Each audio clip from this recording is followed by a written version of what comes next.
Bismillahirrahmanirrahim. Assalamualaikum warahmatullahi wabarakatuh. Alhamdulillahirrahmanirrahim. Wassalatu wassalamu ala asrafil anbiya'i wal mursalin. Asyhadu an la ilaha illallah wa asyhadu anna muhammadan abduhu wa rasuluh. Saudara-saudaraku dimanapun Anda berada, pagi ini cuaca yang cerah, udara yang sejuk, dingin, menambah keasrian di pagi hari ini. Di sini saya ingin berbagi cerita, tepatnya adalah sejarah Nusantara, di mana kerajaan Nusantara pada waktu itu telah berkembang dan menebar di mana-mana. Ada kerajaan Mataram, ada kerajaan Sunda, ada kerajaan Bima, dan lain sebagainya. Fokus yang akan saya sampaikan adalah sejarah Mataram, di mana Mataram wilayahnya cukup luas. Dan di situ Anda mungkin mengenal sejarah berdirinya Mataram, sehingga raja yang pertama bergelar Hamengkubuwono ke-1. Kemudian berkembang terus, turun tahta ganti Hamengkubuwono ke-2, turun tahta lagi diganti Hamengkubuwono ke-3. Bukan masalah itu yang kami ingin sampaikan, saudara-saudaraku. Karena dalam zaman itu, zaman HB ketiga, ada sosok putra bangsa yang sangat fenomenal. Seorang ksatria pemberani. Dia merasa bahwa kerajaannya, bumi Mataram, sudah diinjak-injak harkat dan martabatnya oleh penjajah yang tidak asing lagi bagi kita, yaitu Belanda. Siapa pahlawan itu? Pahlawan itu berdarah biru yang bernama Pangeran Diponegoro. Hati beliau berontak karena Belanda semakin lama semakin berani mengurusi campur tangan rumah tangga di Keraton Mataram. Tidak hanya itu, semua rakyat dibuat sengsara karena pajak yang begitu tinggi. Nah, puncak dari kemarahan Pangeran Diponegoro saat Belanda ingin membuat jalan dan menerobos makam almarhum leluhur-leluhurnya. Dari situlah Pangeran Diponegoro terbakar hatinya. Kemudian dia pergi ke timur. Kemudian dia mengeluhkan suasana hatinya dan bertukar pikiran. Siapa yang diajak bertukar pikiran? Tidak lain adalah Kiai Mojo. Dia sowan ke Kiai Mojo yang berada di desa Mojo, termasuk kerajaan Mataram di bawah Surakarta, Hadiningrat. Beliau menyampaikan unek-uneknya. Bagaimana nih Mataram? Belanda sudah berani ikut campur dalam urusan kenegaraan. Singkat cerita ditanya, Pangeran mau apa? Saya ingin mengusir Belanda. Boleh? Seandainya Pangeran mau mengusir Belanda, niatkan dalam hati bahwa kalimat Rasul harus ditegakkan. Nanti putra-putraku biar membantu Pangeran. Maka dari peristiwa itulah disusun strategi perang. Kiai Mojo Sepuh mengirimkan utusan putra-putranya untuk membantu perjuangan Pangeran Diponegoro. Kita kenal Pangeran Kiai Khalifah yang dimakamkan di Tondano, kemudian Kiai Hasan Basri, Nyai Murdoko, dan pengikut-pengikutnya banyak Tumenggung. Saudara-saudaraku, itu sekilas balik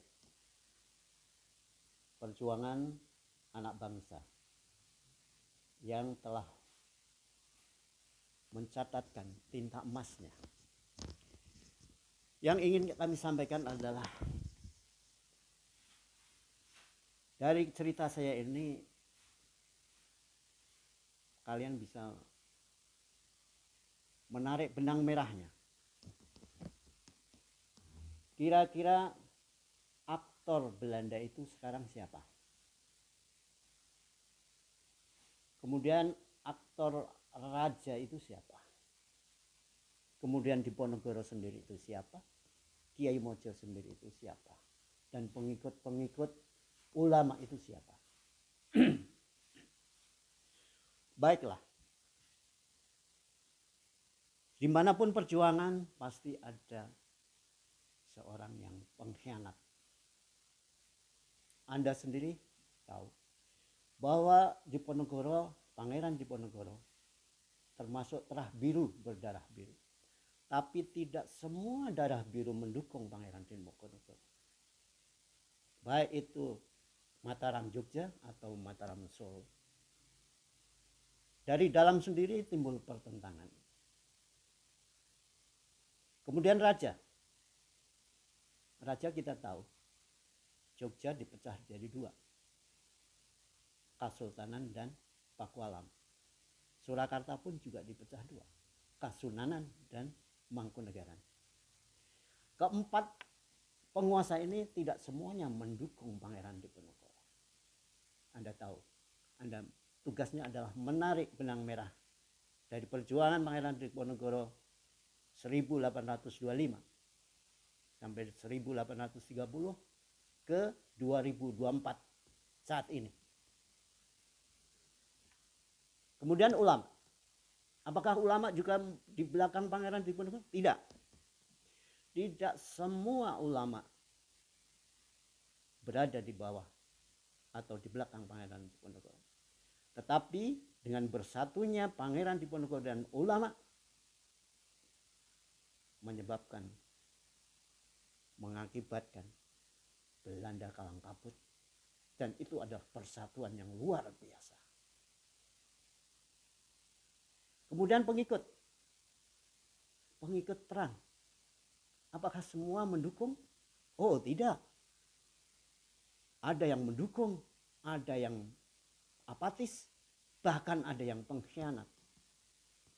Itulah gambaran pendukung Pangeran Diponegoro.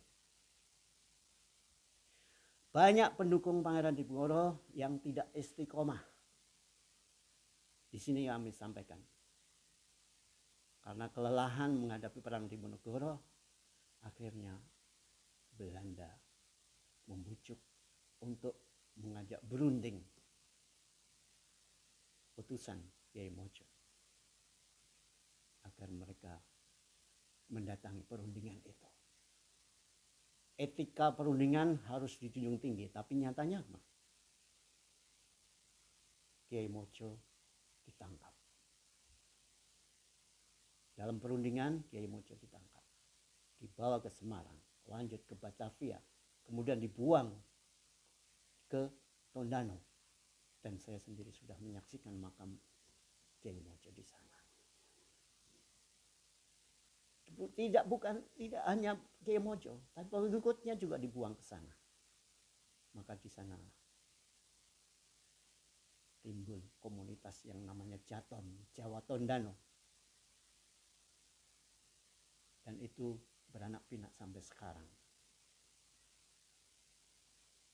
Mereka dibuang ke daerah yang rawa-rawa, yang nyamuk malarianya begitu dahsyat. Dengan harapan mereka akan mati di sana. Tapi alhamdulillah Allah memberi pertolongan. Mereka tidak mati, bahkan bisa menularkan cara bertani, bercocok tanam, menanam padi di sana. Sehingga sana merupakan penghasil padi yang luar biasa. itu. Kemudian tidak hanya itu, taktik Belanda. Taktik Belanda adalah memecah dan mengirimkan spionase yang kira-kira siapa yang bisa dibayar. Setelah dia muncul, tentunya kekuatan Diponegoro agak berkurang. Panglima Alibasah Sentot kena bujuk rayu. Mereka membelot dan bergabung, tidak mendukung lagi Pangeran Diponegoro. Saudara-saudara, perjuangan memang berat. Perlu ketulusan, perlu pengorbanan, dan perlu istiqomah. Anda bisa mengetahui betapa beratnya perjuangan Pangeran Diponegoro. Masuk hutan, keluar hutan, meninggalkan keluarga, kemudian makan seadanya. Apakah ini harus hilang begitu saja, kenangan yang begitu indah?